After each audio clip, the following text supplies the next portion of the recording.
All right, I've got a little life update for you today. As you may notice, I'm in a different kitchen. Well, we have moved. We have moved from Oregon after 41 years to Utah to be closer to our kids and our grandkids. Now, you need to stay tuned because pretty soon I've got a new video coming out with a tour of my brand new kitchen, and I can't wait to show it to you. All right, but I'm excited to be back in the kitchen again after a little bit of a break. So today we are making a small batch pumpkin spice scones with a maple glaze. Join me in the kitchen as we make small batch recipes with big taste. So here in Utah, it is definitely cooling off. The leaves are changing color and it feels like fall. And that means one thing, it's pumpkin spice season. And these pumpkin spice scones are the perfect way to celebrate. Now the recipe makes 4 scones, but you could easily double it or even triple it if you needed more. So we're gonna give these scones some amazing flavor by using brown butter. The brown butter just creates this depth of flavor that is just so amazing. So we're gonna start by taking 1/4 cup of butter, and I am using salted butter, and we're gonna put it over some heat and melt it. You wanna let it melt, then it'll start to boil, and then it'll start to foam. Now, as soon as it starts to turn golden brown, go ahead and pull it off the heat.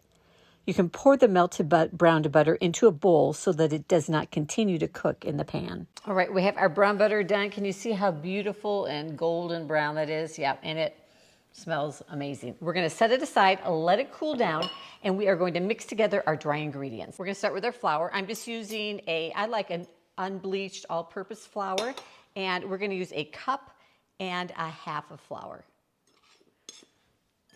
I like to scoop my flour and then just take a knife and level off the top to get a good measurement. All right, and then we're gonna use 1/4 teaspoon of salt, 1.5 teaspoons of baking powder. That's gonna give our scones some lift.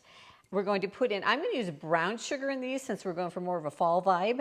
And I've got 1/4 cup of packed brown sugar, and then 1 teaspoon of pumpkin pie spice. You can just get this in the spice aisle. I love this. I have a lot of different recipes I use this on, and it's totally worth having in your spice cabinet. And we're just gonna mix that together. And I just like to make a little well in the middle to pour our wet ingredients into. All right, so we'll just set aside our dry ingredients and we are ready to mix together our wet ingredients. Now I have my brown butter here. It has cooled down a little bit because we're gonna add into it 1 egg yolk. And if the butter is too hot, it may cook your egg a little bit, so you don't want that to happen. But we're just using 1 egg yolk. We're not using the whole egg. That would make our scones taste too eggy. So just the 1 egg yolk. We are using 1/2 cup of pumpkin puree. Now this is 100% pumpkin. It is not pumpkin pie filling that you can also buy in the can. That will have other things in it. We just want pumpkin. Now you're only gonna be using 1/2 cup of the pumpkin, so you're gonna have some left over. So you're gonna wanna check out, I've got some other pumpkin recipes here. I have pumpkin cookies, pumpkin muffins. I'll link to them all right up there for you. So you can use the leftover pumpkin on some of these other small batch pumpkin recipes I have on the blog. Here's a tip I learned after I made the video. Use a paper towel to dab on top of your pumpkin puree to remove some of the liquid from it. This will help your dough not to be quite so sticky. And now we're gonna add in some vanilla. And I'm just gonna put in 1/2 teaspoon or so of vanilla. And I rarely measure my vanilla. And then we'll add in 1/2 cup of heavy whipping cream. Now, full disclosure, I'm actually using 1/2 and 1/2 right now because since I moved, the nearest grocery store is like 15 minutes away, and I was out of whipping cream. So you want to use heavy whipping cream though. I think you're going to get a better, more tender scone with heavy whipping cream, but in a pinch, 1/2 and 1/2 will work. All right, and we've got all that in. I think that is all our wet ingredients. We just want to mix that to combine. And then we're going to take our dry ingredients. I made that little well in there, and we are going to pour our wet ingredients into our dry ingredients. And then we are just going to mix it together until our dry ingredients are incorporated. I always do it by hand. One of the tricks with getting a nice, tender, light, flaky scone is you want to mix it just until all your dry ingredients are incorporated. If you overmix, overbeat them, they can get tough. And nobody wants a tough scone. All right, so one thing I have discovered, living now in Utah, I live at a high altitude, where in Portland I was at sea level.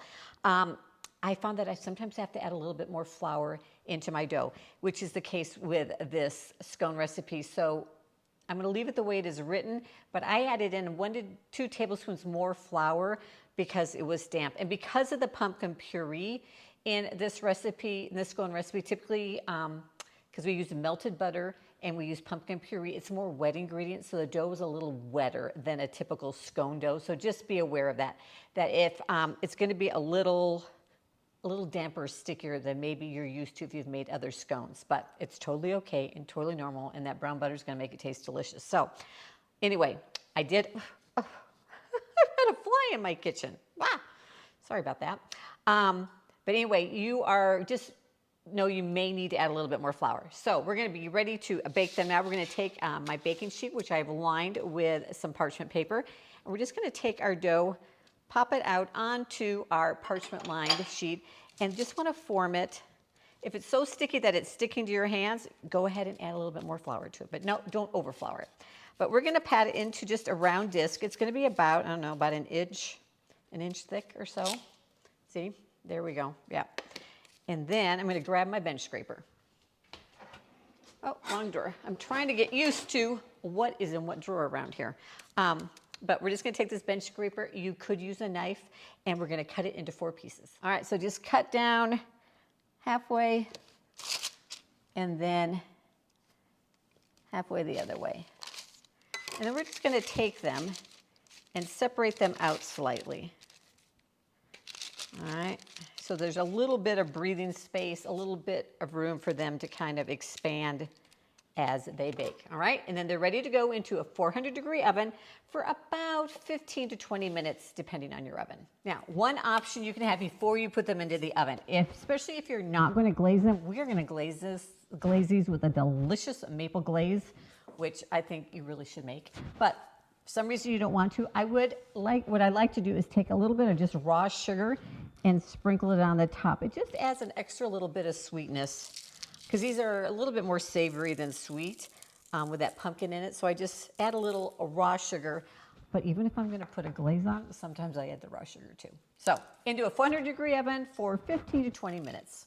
While our scones are baking, we are now going to make up that yummy maple glaze, which I think totally makes this scone. And so I have in my bowl a tablespoon of softened butter.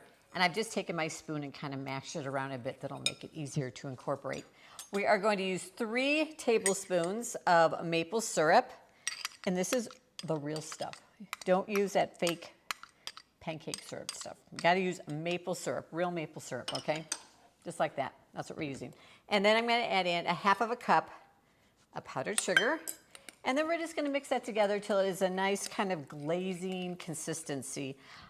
You may need to add a little extra powdered sugar, maybe a little drop or 2 more of maple syrup, or sometimes if I find mine gets too thick, I just add in a couple drops of water, and that will thin it down right there and make it ready, just the right consistency to drizzle over.